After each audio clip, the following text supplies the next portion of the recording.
रेवाड़ी जिले के गांव बास बिटौड़ी में 60 वर्षीय रिटायर्ड फौजी महाराज की हत्या का पुलिस ने खुलासा किया है। एलएलबी छात्र विशाल ने 28 जनवरी की शाम पेचकस से हमला कर हत्या की और सोने चांदी के गहने और नकदी चोरी कर फरार हो गया। वारदात में उसका साथी साहिल, जो एक निजी अस्पताल में वार्ड बॉय है, वो भी शामिल था। पुलिस को 3 फरवरी को घटना की जानकारी मिली। सीआईए 1 टीम ने दोनों आरोपियों को गिरफ्तार कर लिया है। डीएसपी सुरेंद्र शिवरार ने प्रेस वार्ता में मामले का खुलासा किया। हमारे एसपी साहब श्री हेमेंद्र आईपीएस के नेतृत्व में कार्य करते हुए हमारी क्राइम ब्रांचेज बहुत ही उम्दा कार्य कर रही है और उसी कड़ी में हमने एक ब्लाइंड मर्डर को ट्रेस करने में सफलता हासिल की है। घटना का सार ये है कि दिनांक 3/2/2026 को हमें बजरिया कंट्रोल रूम सूचना मिली थी कि गांव बास में एक करीबन 60 साल का रिटायर्ड एयरफोर्स रिटायर्ड व्यक्ति था और उसकी डेड बॉडी उसके घर में पड़ी हुई है, जिस पे तुरंत पुलिस ने वहां पहुंच के तफ्तीश शुरू की और उसके बाद पोस्टमार्टम। उस टाइम थोड़ा सा मामला डाउटफुल था कि किस तरह से इसकी हत्या हुई है। बाद पोस्टमार्टम और उनके घर वालों के द्वारा बाद में शिकायत देने पर उसके ऊपर दिनांक 14/2/2026 को मर्डर की धाराओं के तहत मुकदमा दर्ज किया गया और एसपी साहब के निर्देश पर ये फाइल सीआईए 1 रेवाड़ी को ट्रांसफ़र की गई, जिसमें सीआईए 1 रेवाड़ी ने काफ़ी तेजी से कार्य करते हुए इस ब्लाइंड मर्डर को ट्रेस करने में सफलता हासिल की। क्या खुलासा हुआ अभी तक की जांच में? कौन था मरने वाला? मरने वाला व्यक्ति का नाम है महाराम सिंह और ये बास गांव का रहने वाला था। उम्र करीब इसकी 60 साल है और ये एयरफोर्स से रिटायर्ड था। और इसका थोड़ा बैकग्राउंड बता दो, ये घर में अकेला रहता था। इसकी वाइफ और बच्चे से इसकी नहीं बनती थी, वो अलग रहते थे दूसरे गाँव में। तो घटना इस तरह हुई कि इसके पास इसी के गांव का, मृतक के गांव का एक लड़का था विशाल, जिसको ये अक्सर कोई भी चीज़ मंगवाता था तो उसको बुला लेता था। जैसे कभी दूध मंगवाना हो, ये शराब पीने का भी आदी था तो शराब भी मंगवा लेता था उससे।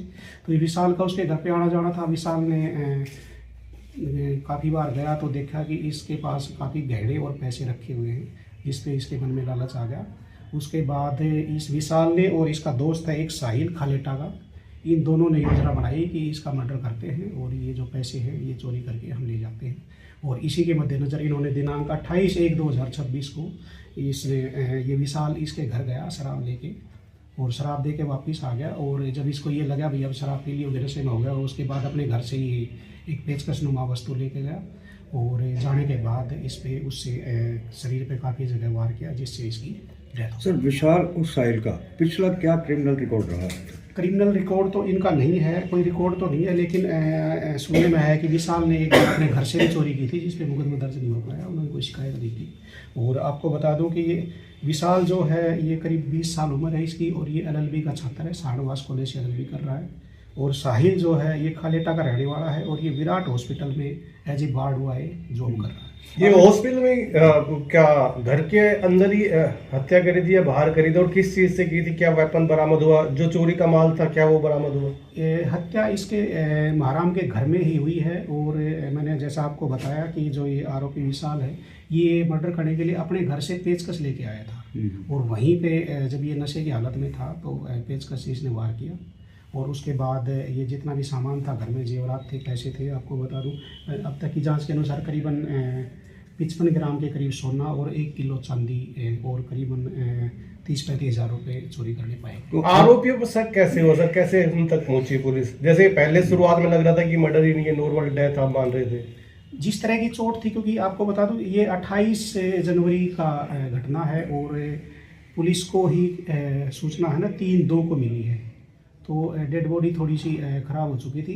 मतलब चोटों को देख के ये श्योर नहीं था कि इसकी डेथ किस वजह से हुई है, तो इसीलिए पोस्टमार्टम करवाया गया। पोस्टमार्टम रिपोर्ट का वेट किया गया और जब क्लियर हो गया कि ये मर्डर हुआ उसके बाद तुरंत एफआईआर दर्ज कर दी। जो उन तक आरोपियों तक कैसे पहुंची पुलिस?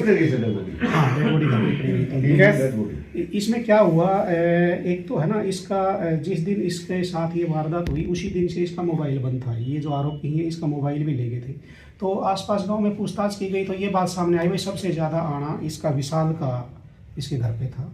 तो विशाल से कब्जे में लेके और सख्ती से पूछताछ की गई तो उसने सारी वारदात कबूल। क्या वारदात करने के बाद में जो आरोपी थे ये कहाँ चले गए? इन्होंने जो पेचकस था वो कहाँ फेंका? किस तरह से क्या किया? ये अभी हमने अरेस्टिंग की है, अभी रिमांड लेके सारी रिकवरी की जाएगी, पेचकस भी रिकवर किया जाएगा और जो जेवरात, पैसे, जो चोरी की है इनकी भी रिकवरी की जाएगी। क्या ये गांव में रह रहे थे वारदात के बाद में? वारदात के बाद एक दिन ये बाहर गए हैं, रेवाड़ी आए हैं, उसके बाद ये रूटीन में गाँव में थे। साहिल जो उसका साथी है वो भी हत्या के वक्त उस वक्त साथ में था। साहिल उस टाइम नहीं था, लेकिन उन्होंने पहले प्लानिंग बनाई थी, भाई आप है ना ये करो, अगर कोई दिक्कत आए तो मेरे को तुरंत बताना, मैं पूछूंगा।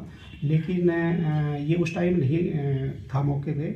जैसे ही चोरी और मर्डर करने के बाद इसने तुरंत साहिल को फोन किया और साहिल मोटरसाइकिल ले गया और मोटरसाइकिल मुख्य आरोपी विशाल है। मुख्य आरोपी विशाल है, लेकिन प्लानिंग में दोनों हैं।